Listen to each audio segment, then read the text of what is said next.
Assalamu alaykum balalar. Men bugün sizge ikki şir balası degan tekstni o'qib berman.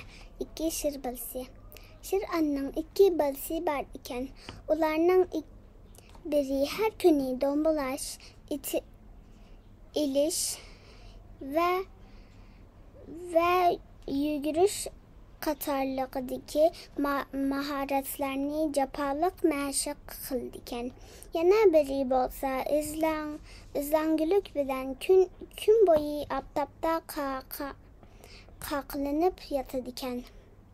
Buni ko'rgan bir tup daraxt hurun shir bolasidan: "Sen nimishqa mahorat o'rganmaysan?" deb so'rabdi. U beshini ko'tarib qo'shaqmaydigan holda: "Men undaq yapar tartishni hargizmi xohlamayman" debdi.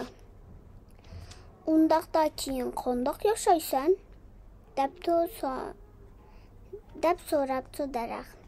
"Dadam bilan onam o'rmon podshohi tursa, men ularga tayinib yaxshi yashalaydigan tursam, nimishqa g'apa qiladim?" debdi shir bolasi. Buningdan xabar topgan ana shir bu hurun bolasiga mundaq debdi: "Balam, biz yo'q bo'lsak qandoq qilarding? Biz o'lib ketib qolsaqchi, u chaqda qandoq qilasan? Sen o'z kuchingga tayinib mustaqil